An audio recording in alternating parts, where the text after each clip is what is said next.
Hi, everybody. We're glad to see you all here. Hi, Maja. Hi. Welcome to RGK Cooking School. We're super excited to talk about natural wine. Looks like some folks are still joining. So before we get started with Maja, we will, let me just do my quick opening spiel. I'm Bailey Foster. I'm the founder of Real Good Kitchen, which is a shared kitchen community here in Knoxville. We're building a facility on Magnolia Avenue, but we're also hosting these weekly cooking school series. We've had a lot of great cooks and bakers on, and we are super excited to have our first Real Good Kitchen Cooking School beverage episode with Maja Roy of Wine Forte and 100% Italiano. For anybody who hasn't joined before, or for those who have, let me just remind you that Real Good Kitchen Cooking School is a donation-based series, and we're raising money for local food professionals and groups who are helping with food access and emergency relief during this COVID-19 crisis. So we really appreciate if you're able. If you appreciate Maja and know that we're going to taste great wines and learn so much stuff, if you could go to our website and donate, therealgoodkitchen.com. There's a big orange donate button in the right-hand corner, and we'll make sure all the proceeds from this episode, for which Maja has donated her time and expertise, will go to folks who need it. The other thing I should mention is that with your donation of $10 or more, we'll enter you in a raffle for a $50 gift card to our other partners and collaborators for this episode, Downtown Wine and Spirits. So it looks like we have quite a few folks on. So Maja, let me turn things over to you a little bit. Welcome to Real Good Kitchen Cooking School. We are delighted to have you, and we want to learn all about natural wine. So will you tell us a little bit about your background and how you came to wine and natural wine in particular? Yeah. So hi, and thank you so much for hosting me here. That you are like moving a little bit from cooking to wine. So I really appreciate your angle here, that you like see wine as food as well. So that's Absolutely. a really big thing of what I do, or my team is trying to do, is to communicate that part. So originally I'm from Slovenia, so I've been here in the United States really off and on for almost 11 years now, which is crazy for me to say. So yeah, I got here 11 years ago. First got to graduate school here. So I was really deep into academia of studying wine. So I was in particular studying organic and biodynamic wines, which we're going to go into details in just a bit. But very quickly, I realized that I want to work with wine, not just write about wine, right? So the path took me to then pursuing my sommelier certification. I wanted to see, what professionals are doing on the floor, but it's still, there was that deep desire in me to talk about wine to like a larger audience, to bigger public, and especially about very dear topic, which is organic wine, biodynamic wine, natural wine, like all those juicy things we'll dive deep into right now. So this is very, very briefly of my path and how I came here. Right now, I actually run my own company called Wine Forte, which is a wine education company. So I'm teaching classes, mostly private classes. Right now, we can do online private classes through Wine Forte. I am also starting a really exciting new project. It's coming along. It's going to be a wine podcast called Wine Portraits. So, stay tuned about that. That sounds exciting. But about producers, right? Individual producers and their journey to wine themselves. Yeah, to really meet producers. So we are here, we are all smart about these wines and how they taste and whatnot and how they're produced. But like really, when you talk to producers, then you get to hear of what it's all about. So I really want to bring that face in front of people and get to introduce them. But yeah, living in East Tennessee, there's one challenge of what I do that I encountered. I was like, when my husband brought me here, I was like, sweet God, what am I going to do? Like, there is no natural wines here. Right. Nobody drinks wine. People drink peculiar things, among others, something called cotton candy wine. And so what happened was, I was like, well, if there is no wine like this here, and people are not open to that, or they don't know about it, well, then I have two options. I leave, or I'm the one that brings it here. Right. So I chose the second path, and I found this beautiful team in Nashville. It's called 100% Italiano. And the owners are Andrea and Maria Pia, the Italians. They've been importing, distributing this kind of wines for almost 15 years here, but it's been a really long process. So we are now, kind of like in a central Tennessee. I'm really opening up the East Tennessee and just trying to bring these wines closer to people. It's not about making people drink this or forcing something. It's just, if it clicks for you, if you find it delicious, then go ahead, enjoy it. Absolutely. As somebody who lived in other places and come back to Knoxville, there definitely has been a real increase in the availability of different kinds of wine and the focus on natural wines. And so thanks for your efforts, Maja. No, you're so welcome. It's just like my personal mission, it's like my personal mission. I'm so lucky to work with some incredible people. Like for this particular show, we partner with Downtown Wine and Spirits.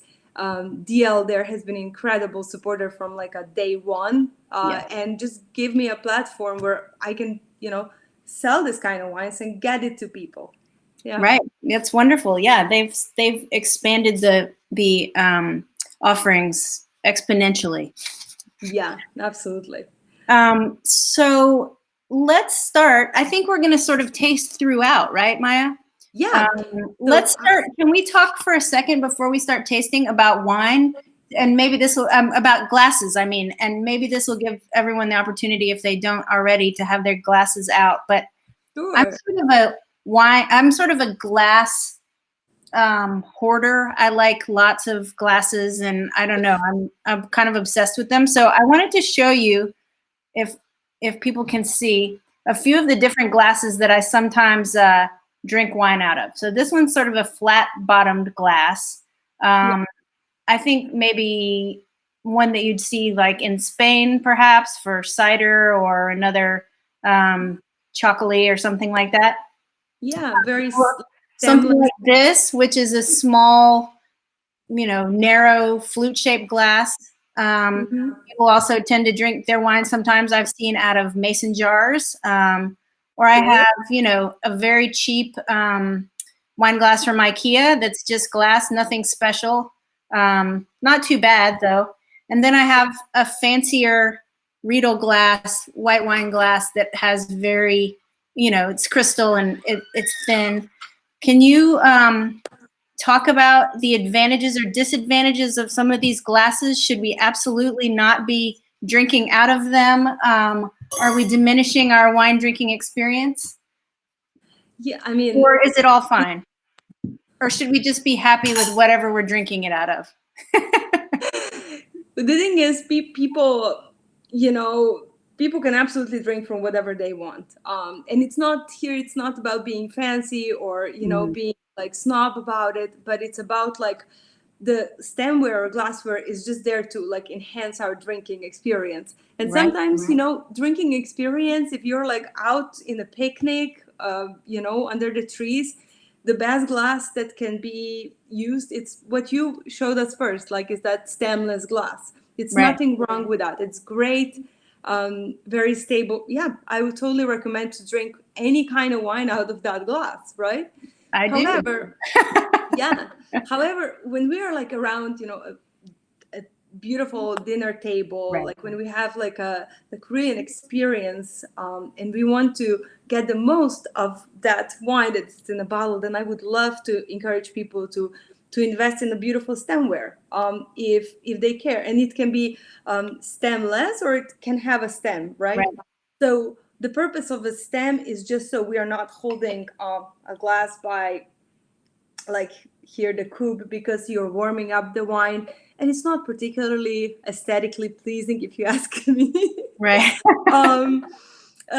And then another thing is like the shape of the opening. So the size of the opening of a glass, it's really what plays like a really important part here, because this is where like all the aroma gets like translated, like, so the more narrow the glass is, more it kind of like captures the aroma. Right. However, if you have something like flute, for example, it's very narrow, right? Right. But it's narrow to the point that you can't smell much, right? So in particular, I love flutes in terms of like aesthetics. So if we are talking about aesthetics, I think like drinking bubbles, like I think we can try with the first wine.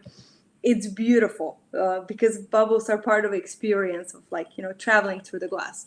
But I personally just love to drink sparkling wine from just a white wine glass. It's open enough on the top that you can really appreciate the aroma. Otherwise, it's kind of lost. Right. Yeah. So this is really briefly on a stemware. Yeah. We could do a whole thing on stemware, I'm sure. So there are whole lines of it's going to be on stemware. stem. Yeah. So, do you want to say anything about the order of the wines and how we're and what order we're tasting them in? That's a great idea. So, I talked to DL, and we had quite a bit of people purchasing wines. So, I'm so glad that we have this opportunity to buy it. So, this is like the order I would like you to have. Well, I'm trying to figure out the camera. So, Sparkling. and another thing we forgot to mention is that all the wines we're going to be tasting today are actually great when chilled. So even this one at the end that looks more like bright, light red or rosé, please chill it. So if you haven't, just put it in the ice right now, and by the time we get to it, it's going to be chilled. I mean, more or less, right? Yeah. Cold enough. Cold enough to enjoy it, to understand what it's all about. Yeah. So as we talk about wine, I don't want for our guests to be thirsty, so let's do it. Let's do it. Let's pour some bubbles. So let's pour some sparkling wine first. So is there some ideal tasting pour, Maja? Yeah, you just took it out of my, out of my tongue, on the tip of my tongue. I really, really love when the wine, it's not over poured. So in, what would you say, 1/3, even less than 1/3 of a glass would be perfect. Everything that it's more than that, it's really hard to, what we call, swirl. So when you rotate glass like that, when you just use your wrist to rotate it, you swirl it. And you can't really do that. You can't appreciate and the aroma so much, and then the wine is splashing all over the place. So right. Yeah. So when you go to a restaurant and people pour, that much in your glass, I learned to super behave myself, and I just really, really gently ask if I can get another glass, and then I just like behind the scene, I pour like that glass into my glass. Right. Yes. Yeah, but you get the point, right? Yes. Yeah. So this is my glass of choice. If you want to drink it out of the flute, please do. It's also so beautiful. Actually, my husband is here in house with me. So, Tyler, if you want to get a glass of wine, please come so you're not thirsty. So yeah, this is like experience when you're pouring wine in a flute, right? You see like beautiful, beautiful bubbles shaping. And that's also very pretty. So it's really up to you how you wanna enjoy it. But what we're drinking. So where's the camera? Okay. got it. I'll figure this out. We got it. Yeah. Yeah. So this is cava. It's called Suriol. So cava is a Spanish sparkling wine. So in general, sparkling wines from Spain are called cava. Mhm. So if you see just somewhere written cava, you're pretty safe that's coming from Spain. And this is coming from the region of Penedès, which is a beautiful area just outside of Barcelona. Here, cheers. I thought you'd never ask. Yeah, so we're like outside of Barcelona. So if you ever travel there, please go visit this beautiful, beautiful winery. So it's like maybe an hour drive from Barcelona. And what they do is actually incredible. It's a 15th century winery, like 15th century winery, right? So they've been making wine for quite a bit. But it's really not until like 80s that they started to make sparkling wines and really specialize in it. And what is so, I would say, different from, you know, general cavas that you can buy at the store, it's really that this wine it's done in natural way. So that's very generalized idea. Right. It's an organic winery. They're applying a lot of biodynamic techniques. So we're going to go into that in just a moment, but I see that you would like to taste it. So let's taste this wine first and then go a little bit more into a production.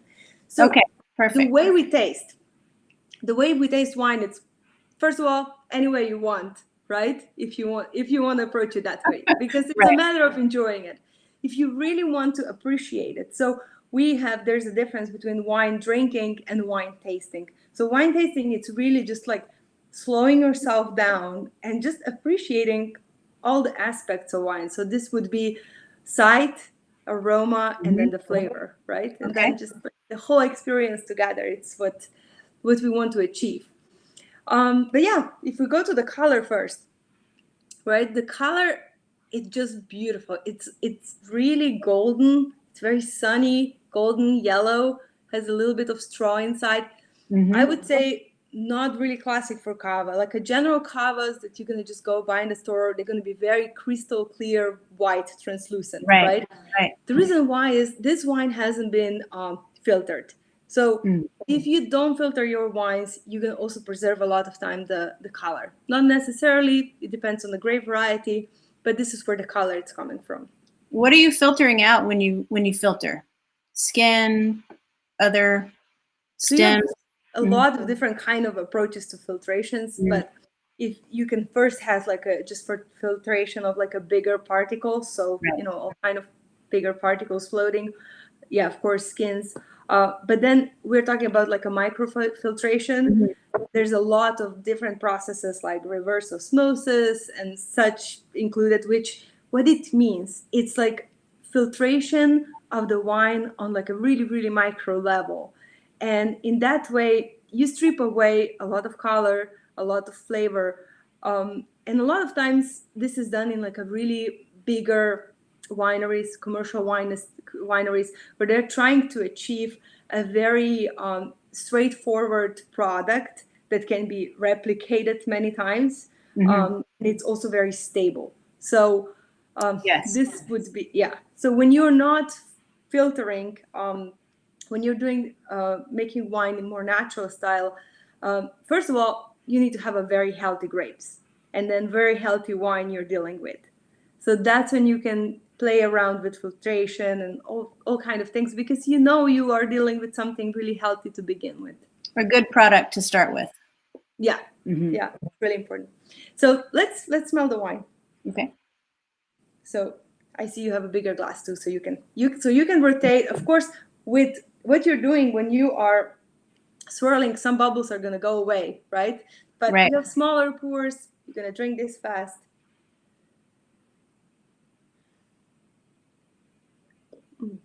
So when I smell the wine, I like to taste it as well. It kind of connects everything together, and then you go back to smelling it. And first thing that we can say about this wine, it's refreshing, right? It still smells very youthful, but there is some like very lingering aroma. Is there anything like that is jumping to you in particular? I was just going to put that question out there for those of you who are tasting.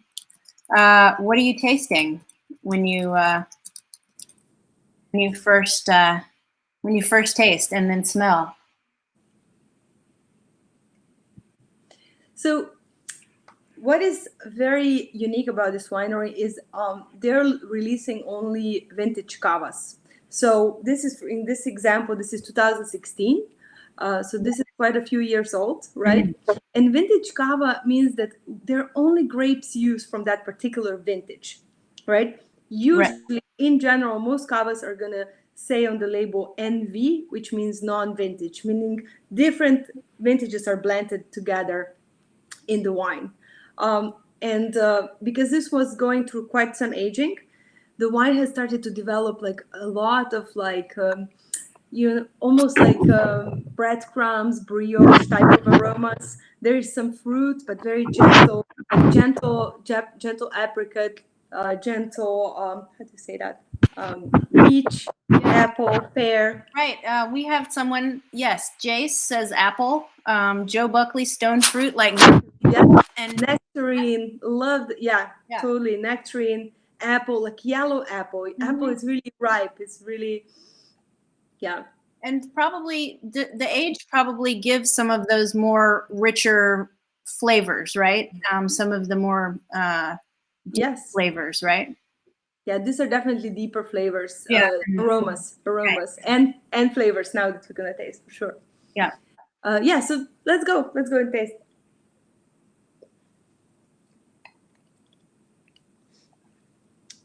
So first thing that like happens in my mouth is that I taste a lot of texture. It's very textured cava, and this is one thing that it happens a lot when people talk about like how does natural wine taste, right?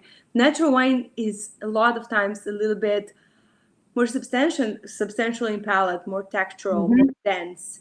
Right. If you would like, it would be interesting to have like a side by side, like with a classical conventional cava. It would just be very straightforward, very lean, very light, like almost watery in a way sometimes.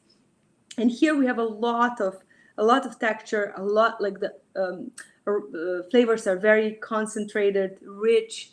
Again, I think we can confirm quite a bit of what we were smelling. So there's a lot of stone fruit, a lot of that brioche. It's there. It's lingering. Yeah, very quite a bit of like white flowers. Definitely some yeasty flavors. Yeasty, yeah, definitely yeasty. So overall, the experience in the mouth, it's like this wine it's like quite medium bodied. It has quite some body to it. So when we talk about what we would eat with that is, so most of the time when you drink sparkling wine, it's it's preconceived that sparkling wines are just for like aperitifs or celebrations and that's it. But we love bubbles. We absolutely love sparkling wine when to eat with. Why? Higher acidity, and in this case, it has quite some body, so it can carry like it can really match a lot of dishes. We often think of sparkling wine as sort of a special occasion wine, right? One that we would like drink in a celebratory way, or before or after a meal. But I think it also this one and others could pair quite well with food and be really versatile.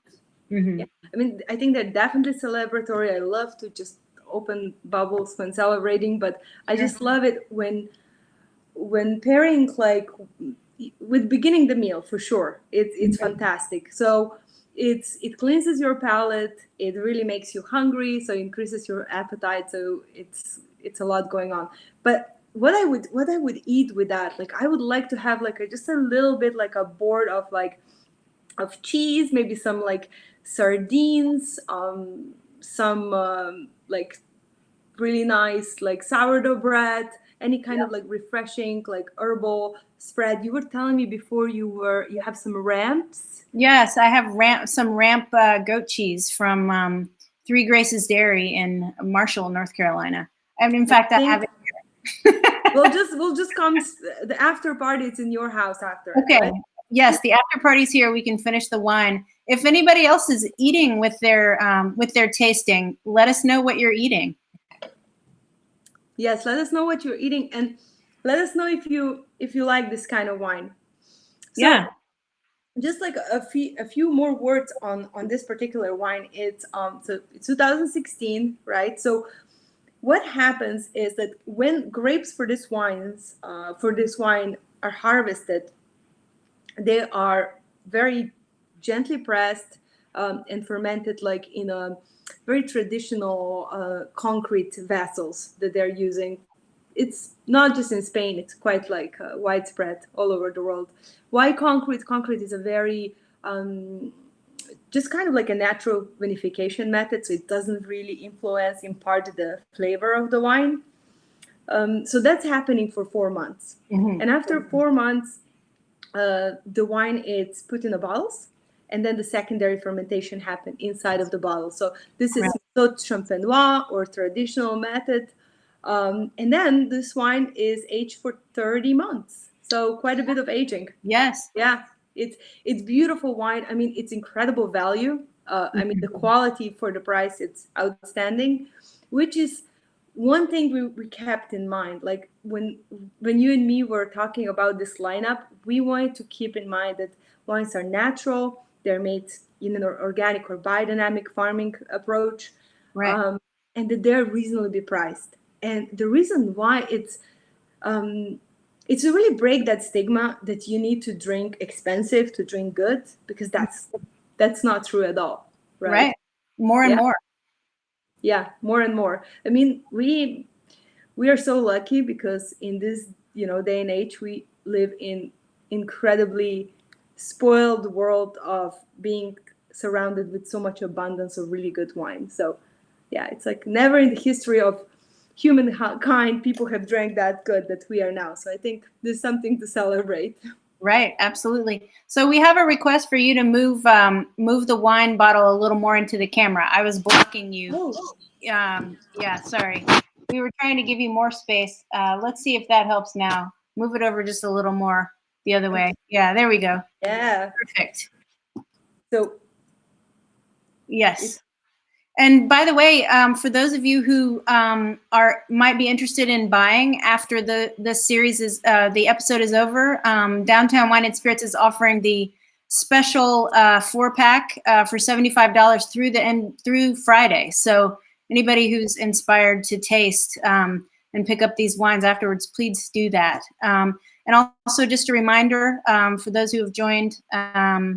This is a donation-based series, and we will make sure that all the proceeds from this go to groups working on food access during our time of crisis here, and that the money will get, the food will get to those in need. So you can donate at therealgoodkitchen.com.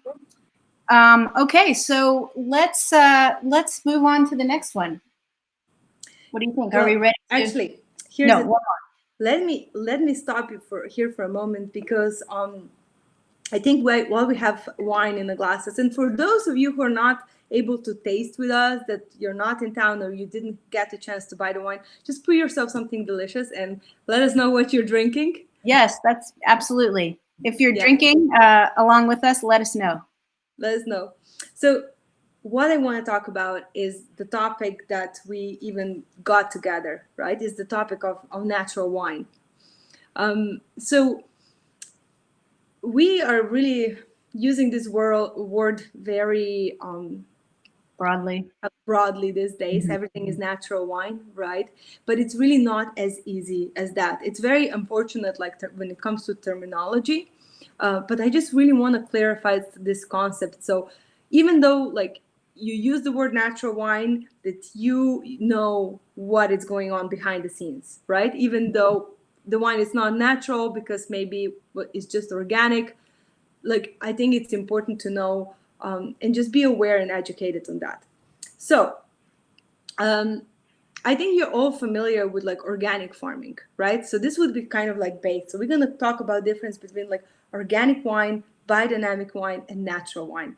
So very simply, so organic wine, it's basically wine that has been produced in a winery that is not using any chemicals, any pesticides, any artificial like fertilizers in the vineyard, right?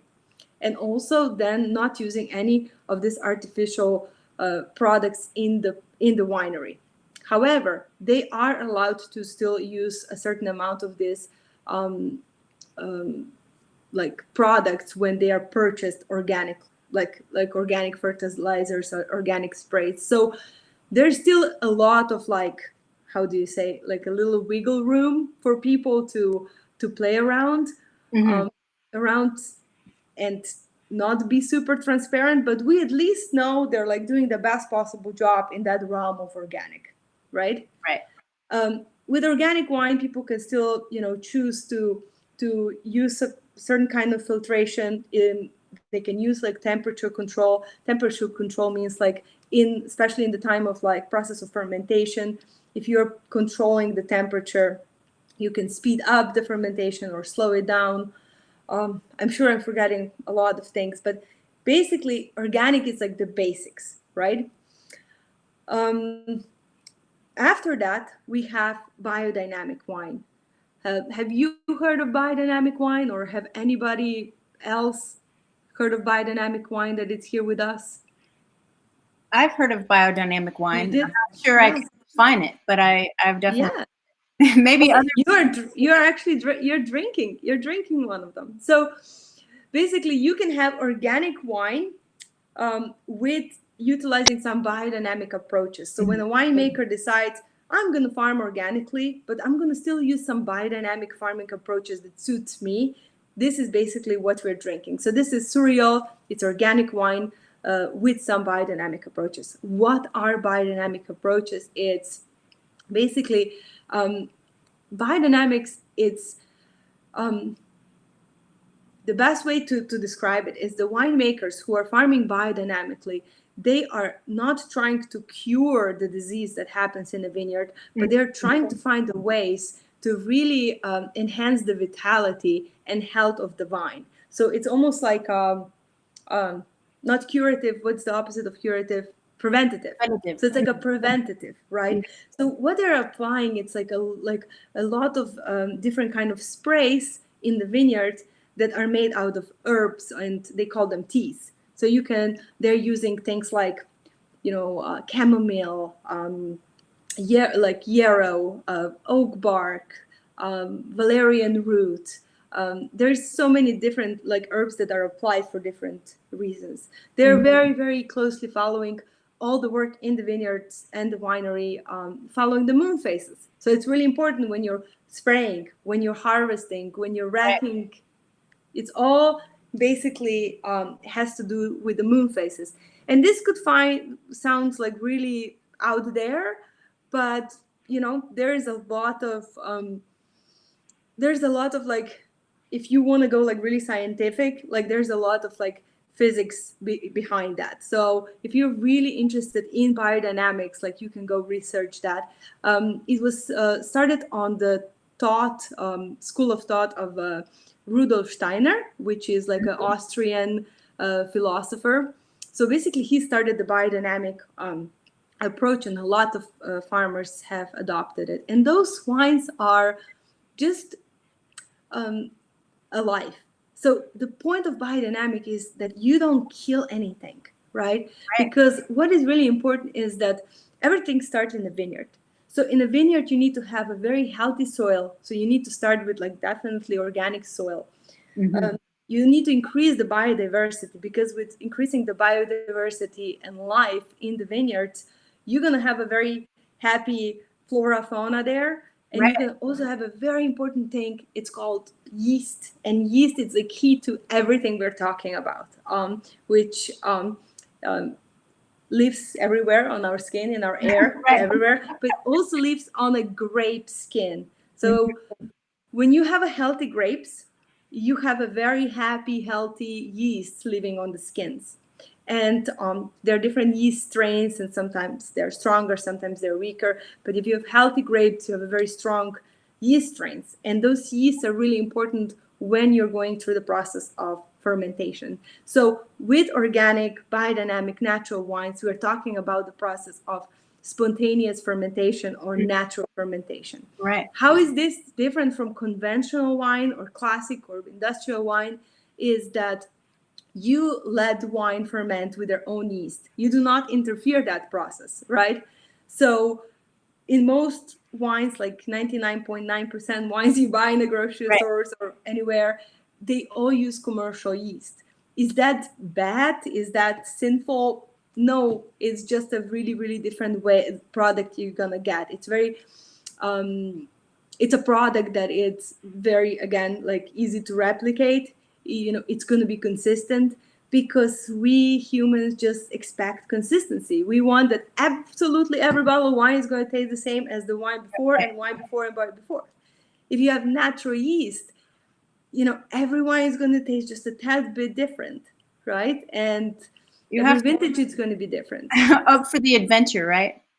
Yes, exactly. And of course, like the expertise of these winemakers, it's incredible. So like a lot of times you have no idea the wine you're drinking. It's like it's a natural wine, because that's another thing I want to discuss. It's for wine to be natural. It doesn't necessarily be funky, stinky, cloudy, or any of those things, because natural wine can also get a lot of bad rep. Right. And I think that's its reputation, or it has been, right? That natural wines were funky or stinky or really earthy. And sometimes they are.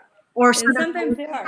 It's a broad category, right? It's a broad category, and sometimes they are. And here's the thing: we need to talk about faults. So all those things like funky, maybe wine having a little bit more, aromas of. They're not classic aromas. So, for example, like if we're drinking, like let's say a Chardonnay, a natural Chardonnay, sometimes it's not going to have a classic aroma and flavor profile of Chardonnay, and it's going to have a lot of so-called faults. Like it could be like volatile, it could be mousy. You can get a lot of mousy sometimes. It could be having a lot of like little different characteristics, which in the natural wine world, it could just basically enhance the wine. So the way I see it, and people who work with this kind of wines, we absolutely love if wine has its own character. And yes, sometimes can be identified as faults. I do not personally appreciate if the faults are standing out so much that they're really in my face, because then definitely are the faults and wine, it's not drinkable, right? But I definitely appreciate wine with more character and some more faults, so-called faults, than like a very, very, classically made, straightforward wine that's gonna just be boring as hell. So I don't like that. Exactly. I think if you want interesting, lively, unique wines full of character, then natural wines are the way to go. But if you don't, then more traditional wines might be what you're interested in. That's true. Can we go ahead and move on to the Gruner, and then we can talk some more? Let's go to Gruner. I'm moving to another wine glass. I call this a universal glass because I love to just drink from one kind of glass. I don't really have like a huge range of red and white wine glasses. I just prefer like one glass that it's basically. This is actually a glass from my hometown, from Slovenia. It's called Rogaška Crystal. It's the name of the company. I'm actually working on getting this to US. So if you like it, stay tuned because they're coming. Okay, moving to a bigger size bottle. Here we go. So this is, I already opened the wines before. Where's the cork? Yeah. So it has a crown cap. So this is a Gruner Veltliner from winery Arndorfer. This is a winery in Kemptal region of Austria. So this would be on the map just a little bit northwest from Vienna. So if you fly to Vienna, you can visit this winery as well. So Gruner Veltliner, it's really like the most common grape variety of this area of Kemptal. right next to Riesling. It's usually just like very, very refreshing, higher acidity type of wine. But again, let's focus on this wine and see what's going on. So do we want to break it down a little bit? Yeah. Like you did before? So with the color, again, we're talking a bit of like gold, straw, yellow, very sunny wine again. And for those of you, I don't know if you can see here, but it's a little bit cloudy. You can't completely see through. It doesn't have like anything floating inside, but it's definitely not translucent, if this makes sense. Right. Yes. Yeah. So basically, this is a Gruner Veltliner that haven't been filtered. It's coming from the winery. They are again organically certified, but applying a lot of biodynamic approaches. So in this particular case, they make their own sprays to spray the vineyards. But there are some things that they don't like about biodynamic farming, and they skip that part, right? Right. Yeah. Okay. Let's see what's going on in the nose.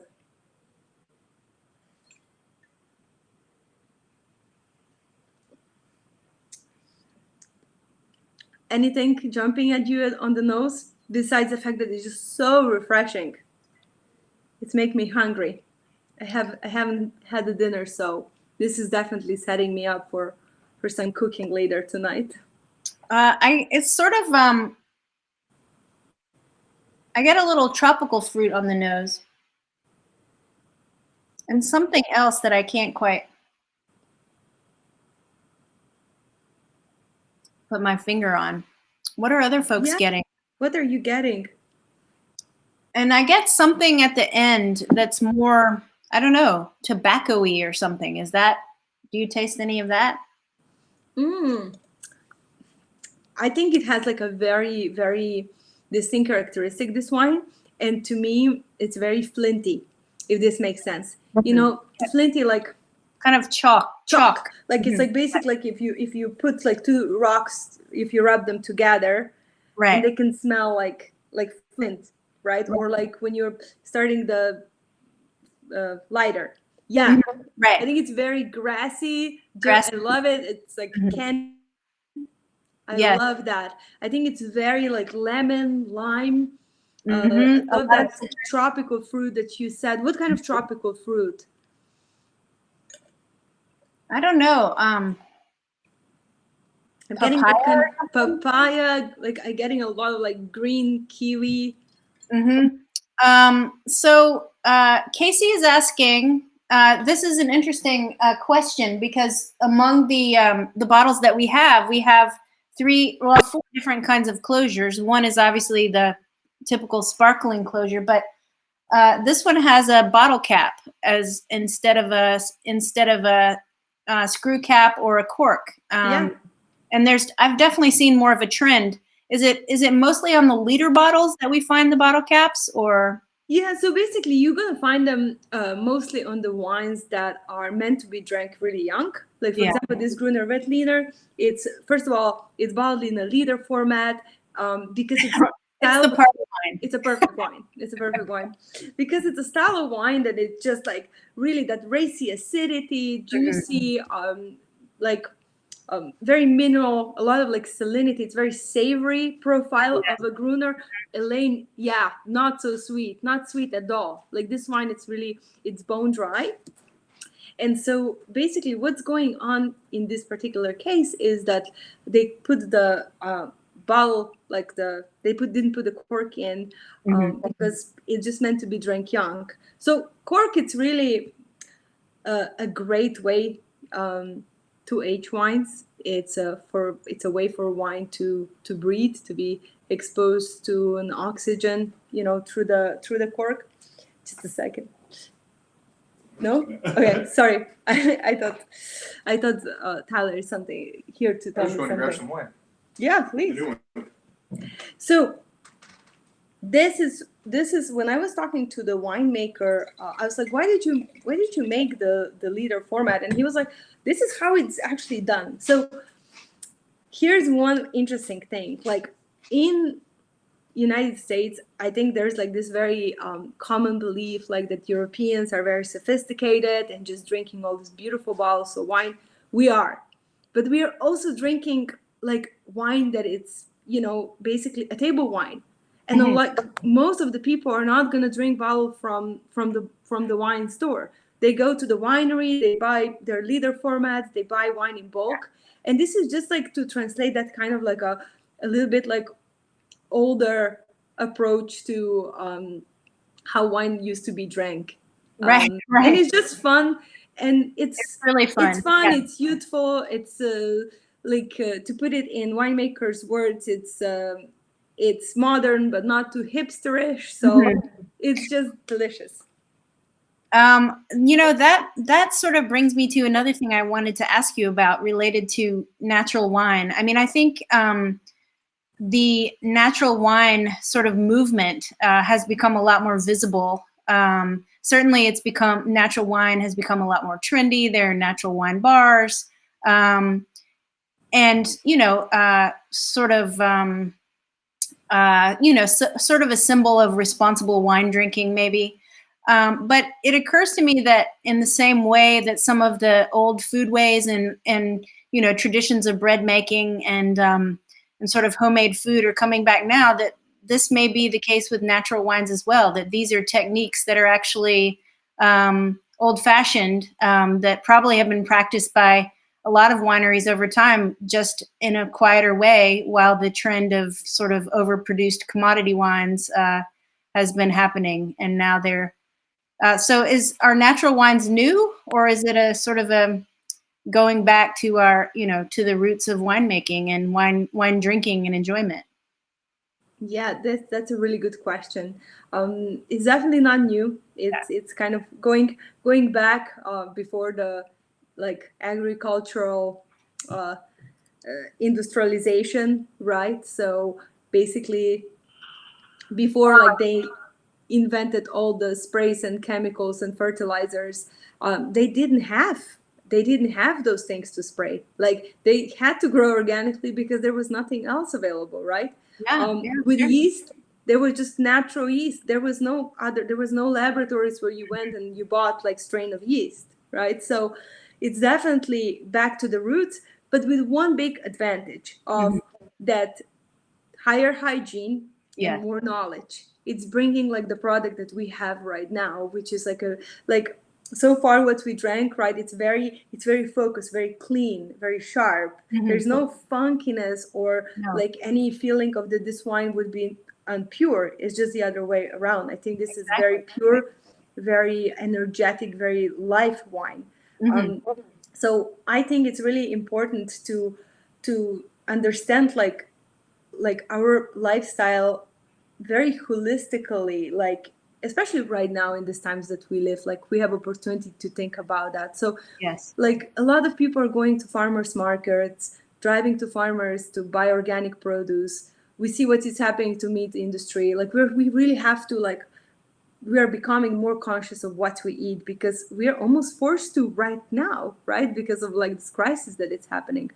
And there's yet still so many people that don't think about what they drink, what they put in their bodies through wine or beer or spirits, or just like people drinking, I don't know, like all that nasty colored soda and, you know, waters. Right. Putting things on the skins. Like, it's just, I think it's really a time for us to slow down and think about those things. And with natural wine, it can be like a really fun party wine, but it can be also like a way for you to slow down and just, you know, think about you, think about life. It's almost like you can turn it into almost like a spiritual experience, and it can be a spiritual experience. It's just like a, you know, connection. It's a deeper connection with the wine, with the land, with the product, and with yourself. Well, I think it's a similar connection that people who care about local food and sustainable farming practices and those kinds of things, you know, it's a kind of a similar value that if you value good food, also value good wine and vice versa. There's a lot of compatibility. And speaking of food, what are we drinking this Gruner with?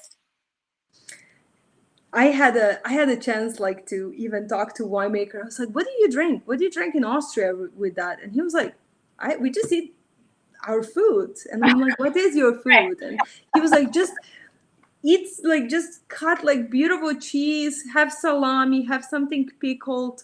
It's great like with with sausage and potatoes." Like this wine can go two ways. You can pair it like a really lighter dishes. So for example, with a salad, with like an appetizer with a fresher cheeses. It can be really good like with like let's say risotto with asparagus. Like it's hard to pair asparagus, but this wine is just nails it. That's what I'm having for dinner later. Asparagus pasta. So I'm coming. come on over. But it can go the other way. You can pair it with like a fattier dishes, like we said, like sausage, like things that have more fat because it has a higher acidity, and it can really cut through all those fats, and then just clean the palate after that. But to be honest, it's just great as like a midday drinking, like when you're thirsty, it's hot outside, like go have a picnic with this bottle. You're gonna be so happy. I think it's great. Just like as a really refreshing wine, low alcohol. So this is really important to.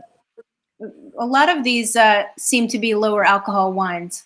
Yes, this is another thing about like when we talk more about natural wine, which we still haven't talked about what natural wine is. So you have to keep me, on point. Okay, I think we're coming around to it. We're coming around to it. So with this kind of wines, people are also realizing that taming the alcohol when making these wines, it's important because it's all about drinkability. Like we all want to drink good and feel good.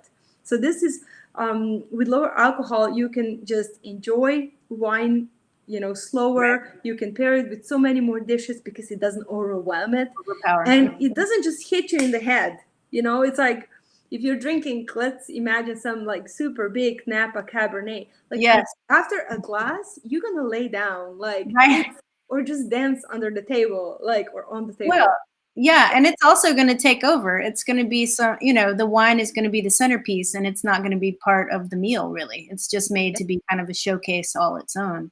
And these actually seem to be made to go with food and the whole experience of drinking together, being able to drink a few glasses or whatever's comfortable, more for the whole enjoyment of it. And it's really more focused to not so meat heavy dishes, because you can drink this with more like plant-based dishes, and those big, let's say California Reds, if you don't have your steak, what else you gonna drink that with, right? It's like made for meat and heavy meat. So I think it's again like it's all like holistic way of looking of what you're eating and drinking. Yeah, I love it. I think it's the perfect way to enjoy wine. Yeah. So we've talked some about what natural wine is. We've been sort of doing it with each tasting. Are we ready to move on to the Slavček? How are we? Yeah, with time, I think we are. Yeah, right? Yeah, I think so. We're approaching an hour. Maybe folks would stick around with us for a few extra minutes to finish off. Yeah, maybe. So I just want to say, like, I just had another sip of this wine, and that like beautiful, like salty, savory finish is coming out as the wine it's like warming up, that you're getting that character even more. And you'll see it's just like something that like those wines are not going to be big juicy fruit forward bombs. It's really more about that savory component, like it's perfectly balanced. Yeah. And that actually reminds me of something another thing I wanted to ask you, Maja. I think that we often drink white wines too cold and red wines too hot. Thank you. So important. And your point about how the wine is changing as it warms up made me think about that.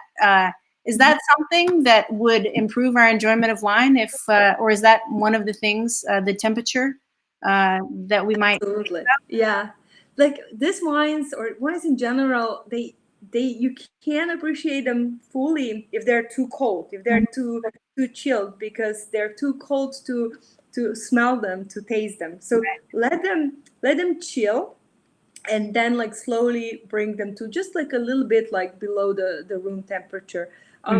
Another thing I would recommend, don't buy wine, come home, stick it to the fridge, and let it be there for like weeks, right? Like there's something that happens to this kind of wines, and there is no scientific explanation that I know of. It's just my experience working with this wine for a really long time, that the refrigeration really kind of strips something away.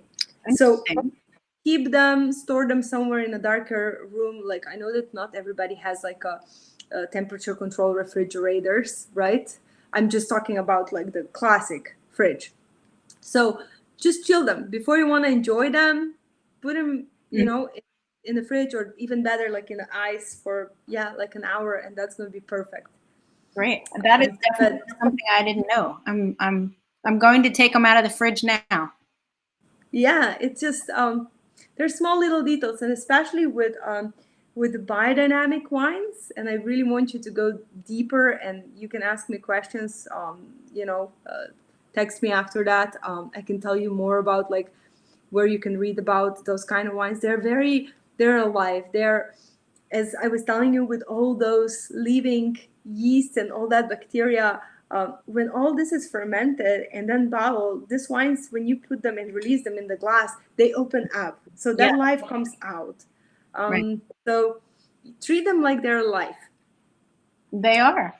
Yeah. Okay, what are we on to next? We're here for some Slovenia treats. So Yay. I couldn't say no to picking wine that is from Slovenia, since I am from Slovenia, right? Right. So this is a beautiful.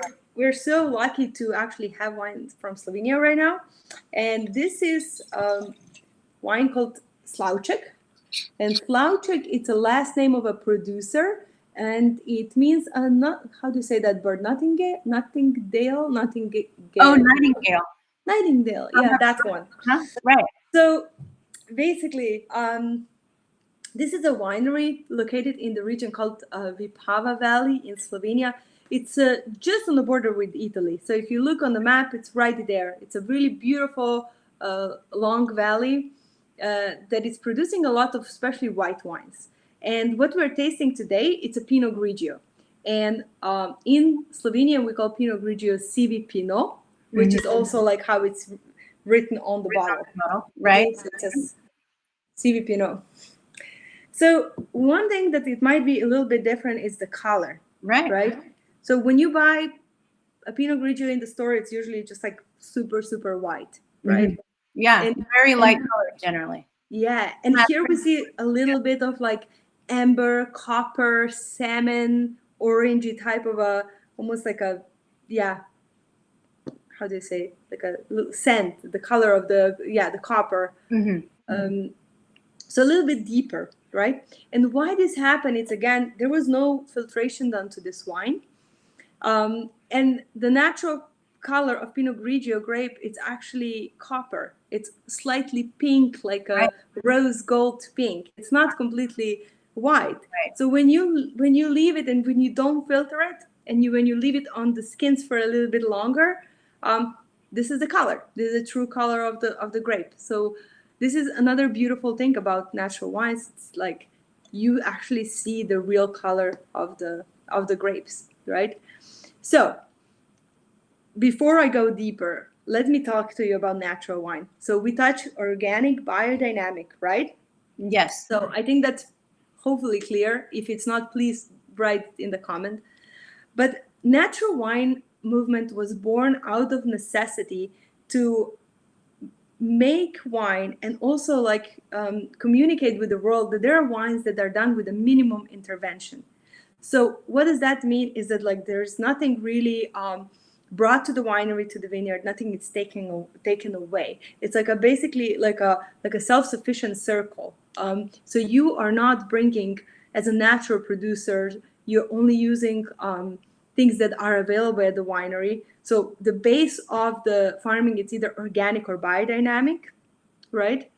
But then also in the process of winemaking, so everything that happens in the winery, in the process of making the wine, it's with as little intervention as possible. So intervention means there is no temperature control. These are all spontaneously fermented wines with just native yeasts. And there's a lot of terminology here. So if it's a lot for some people, I can have 101 class.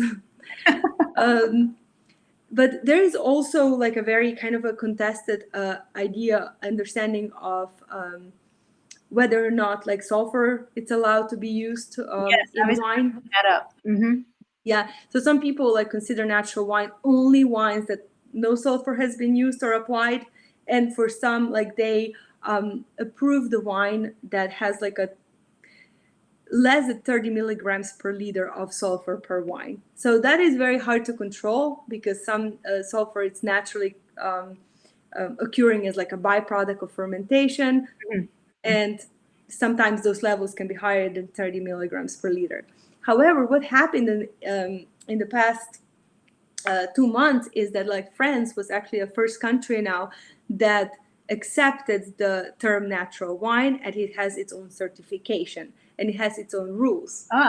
With that, you know, we are actually talking about like, is this good for natural wine or is it bad? Because again, it allows for the wine to be certified natural, and it allows some consumers to understand what natural wines are and choose the wines that are certified this way.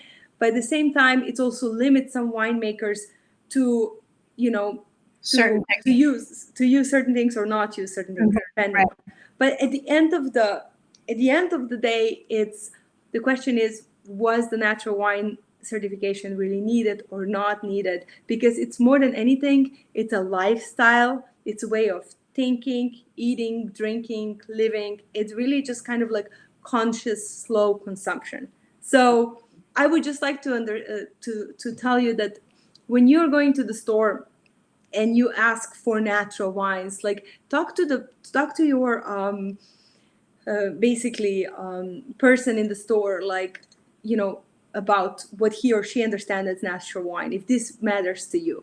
But you're going to be good. Like if you drink organic and biodynamic, you're going to make your way into the natural and understand what that is. But it's really, it's an essence that like, it's something like that you need to dive deeper. And there is no recipe for it, but you just have to drink more. Like that's taste more and drink more. So as far as natural wines, there's a great selection we know at Downtown Wine and Spirits in Knoxville. I think Woodland Wine in Nashville also carries a lot of the natural wines and a lot of the 100% Italiano line. Sure, yeah. I need to say, like, I have an incredible support here in town in Knoxville. So you're going to have a lot of organic, biodynamic natural wines at Corks, which is an old city. Ashes Wine and Spirits, it's an absolute supporter of this wine. So go in, but they are very eclectic. They have like absolutely everything from yellowtail to like the most obscure natural wine you've ever tasted, but so delicious. So talk to them. You have to wait for a little bit more, but good. I'm glad to know that there are a number of different outlets in Knoxville. Absolutely. Yes. The way to pick natural wine, organic wines, biodynamic wines, the best recipe is go taste them. Once you find a few that you like, take a look at the back of the bottle and see who is the importer. Like this is like my to-go-to way to know, because importers are almost like our little like guides. They're guidance. Yes, because a lot of importers now are just like so committed to high quality and to really bringing in like this transparency that you can definitely trust them of what they're bringing in, right? So for example, let's say we have Savio Soares selections. So I recommend you anything from Savio, it's going to be crazy good, right? So what you do is you Google Savio Soares selection, see what wines are available, and then you just try to ask like your local store, hey, do you have anything from them?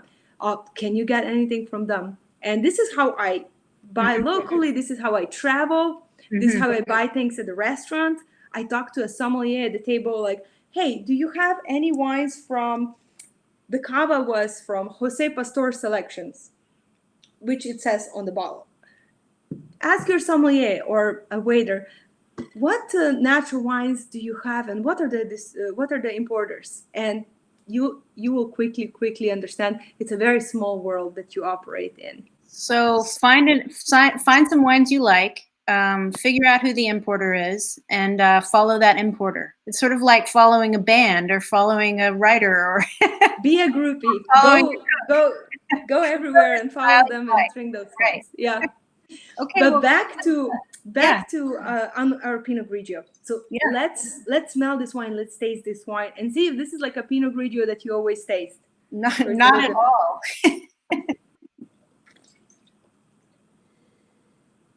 So on the nose, it's very fragrant, right? It has so much going on, like comparing to like the classic Pinot Grigio experience. I get a lot of stone fruit, like that peach apricot. There's a lot of very interesting herbs. It's very Mediterranean driven herbs. So think about like rosemary, thyme, like think of dry herbs. So this wine is on the list at Adopo, and I've drunk this wine with their pizza many times, and it's delicious. With their pizza. So delicious. Even with pizza that is more hearty, or dishes that are a little bit hearty, it can go so well. Again, because of the texture. So if we taste this wine, it's spicy, right? It can almost like cover your tongue with like a little bit of fizziness. And this kind of a experience, it's really coming from, it's like translated like acidity. A lot of people call this like a minerality. So it's basically, it covers your tongue almost like this wine would be just like a little bit of carbonated. And this makes it like such a great wine for the food. So you can pair this with like incredible amount of dishes, but any kind of like cheese boards, charcuterie boards, like lighter risottos, dishes with pasta, like have this with anything with mushrooms. It's going to be amazing. Mushrooms, fun, sort of a little funky. This one has more. Funky. This one is funkier than the other two, I think. Yeah, well, maybe you had a different vintage or different bottle, and those yeasties were creating some magic. Yeah. So, what else can we taste on the palate here? Yeah, I don't know. We see some comments about this not being something you would typically think of. A guess would be a Pinot Grigio. It has such a richer, different, more nuanced flavor than the sort of richer, denser. So this wine has been fermented in stainless steel, but then aged partially in stainless steel and partially in acacia wood. So acacia, it's very common in that part of Slovenia, and it's making really good like quality barrels. Right. But it's also giving wine like additional texture. So this was partially aged. It's a beautiful winery. It's a beautiful family. They also have accommodation and like an incredible kitchen. So I'm just saying, visit Slovenia when you can. I know you can't right now. I'm supposed to be flying to Slovenia like in a week or two, and now I can't. So this is just bringing me a little bit of that experience. Yeah. So if we were in Slovenia, what would we be eating with this? Actually, we would be eating like, we would even have it like by itself, or we would have it with some bread, cheese, prosciutto. Yeah. Or we so many times drink this with like a heartier stews, like a barley dish, or like, you know, like like maybe like some heartier risottos. Again, it would really go with that one with asparagus. So when you have the dinner tonight, taste the wines, like have a little tasting with your risotto and tell me what it goes the best. And everybody else, like since you have all the bottles open, you know, just do a little tasting. And tell us what you're actually going to be eating later. I'm curious to know what other folks are planning. Yeah, just let us know what you're munching on tonight. And I do want to say one thing that keep in mind, this wines, the natural wines, there's a lot of misunderstanding about that they're gonna go bad real quick. They can last for a week sometimes.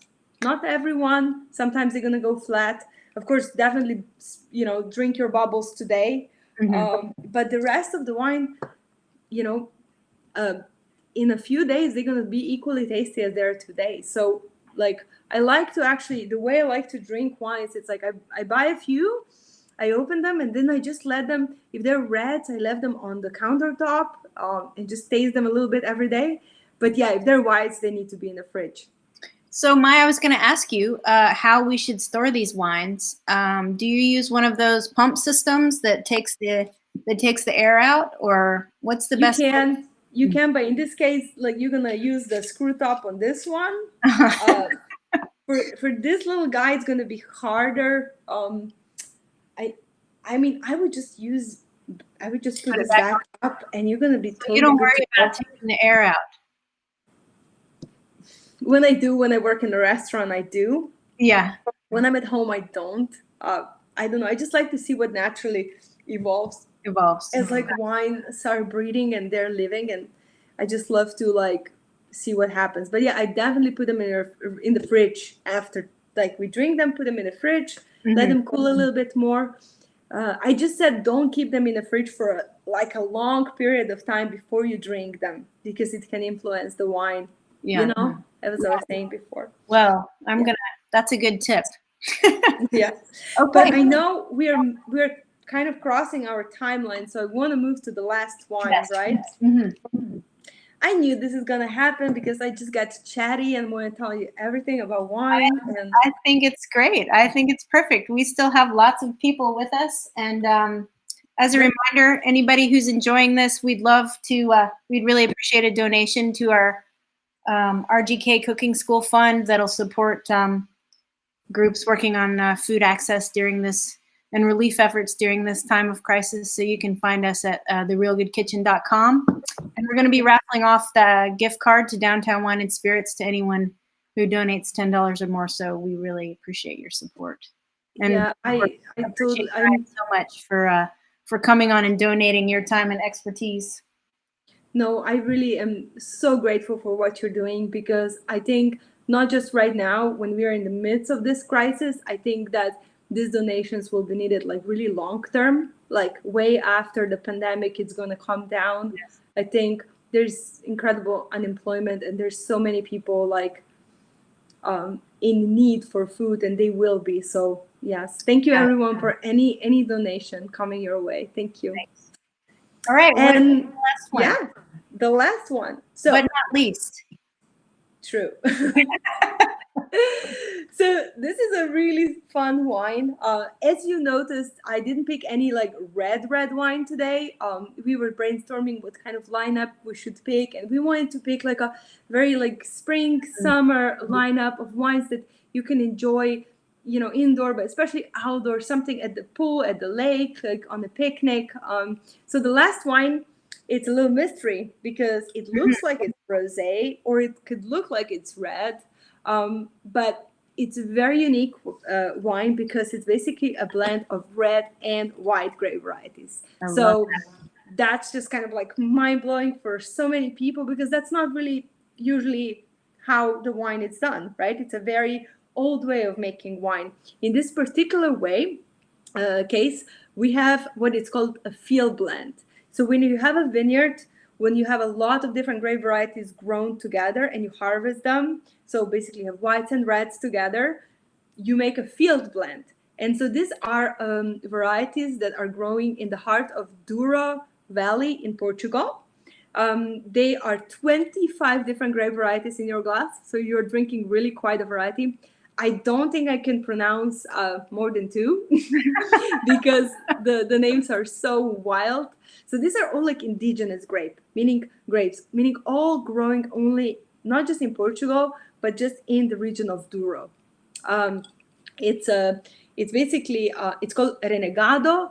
It's a field blend wine that I think we're going to see a lot of this kind of styles of wine up and coming. There is a big, like, how can I say, a movement within this natural wine movement, where a lot of winemakers, they don't go and grow their own vines from scratch, but they go and they look for abandoned vineyards that people have abandoned because they were used to making wine, but they moved to, let's say, city, you know, for jobs, and they left the winery, they left the farm, And so these winemakers are in search for these vineyards. And when they find them, they're like, 20, 30, 40, up to 90-year-old vineyards. Mm-hmm. And so they're making wine out of those vineyards. So you need to first put all the different vines and shrubbery away to even get to the vines, right? So talking about biodiversity and organic and vineyard, like that's really, it doesn't get better than that. But yeah, also expect like a lot of like different diversity, or maybe things that you have never tasted before. Mm-hmm. So why not 26 grape varieties? Because it just happened to grow 25th there. But you never know. You never know. You can't believe when they say 25, it could definitely be 27. So right. I would just say, like, have an open mind and just let it be and enjoy it, right? So with this kind of abandoned vineyards, it's really important thing to understand is like that it's super important for like protection of the environment, because what's growing when you start a new vineyard, that is first of all multi-thousand or $1 million project, especially if you're doing it in the United States, right? Right. And you are basically cutting down trees or basically starting a new vineyard that it's a lot of times needs to be irrigated. This doesn't need to be irrigated. This is already there. Roots are deep. Roots are deep. Yeah. So there's so many components that I think we need like 10 more classes. So natural wine, I think, really reminds us that wine is really an agricultural product. It's it comes from plants. It grows in the ground. I mean, I think it's so easy to feel disconnected from that, but natural wine really seems to sort of restore that connection in a more visible way. Absolutely. It's a biggest indicator of climate change there is. So yeah. We'll see a lot of new wine regions coming up just because there is a climate change. And yeah, there's a lot of things happening out there right now. Yeah. Makers are not used to a lot of natural disasters, a lot of temperature swings. And yeah. Anyway, to Renegado. Yes, let's do it. First of all, the color is just like, I would call this electric. It's like electric, like a cherry pink, like red, rose, pomegranate. It's just beautiful. Mm-hmm. And I think it's what you see, it's what you smell here. So have a smell with me. Stick your nose in. So first of all, out of all the wines we tasted today, I think this is the most like fruit forward. There's a lot fruit fruit that we can pick up on the nose. Mm-hmm. Is there anything in particular? I think you can help us out.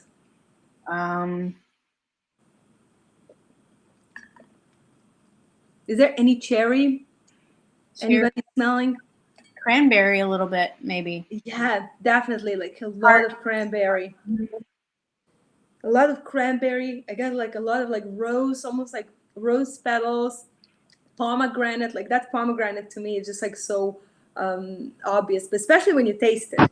So the wine, it's fruit forward, has a lot of like that, like red berry cherry fruits, but on the palate, it has that beautiful tartness and acidity to it that I think we can so many times find like in a cranberry or like more like tart cherry.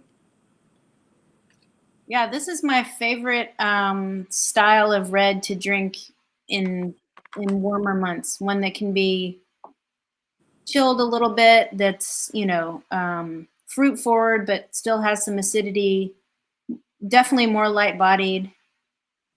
Yeah, definitely. This is definitely lighter style of red. Mm-hmm. Because the reason why we can't call this rosé is because this is not how rosé is usually made.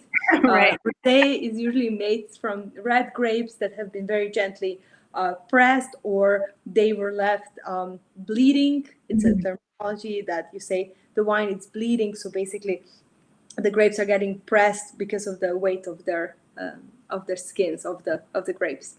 So definitely lighter red from Portugal. And Portugal, it's also such an up and coming region. There's a lot of very like remote areas that are perfect for this kind of like farming.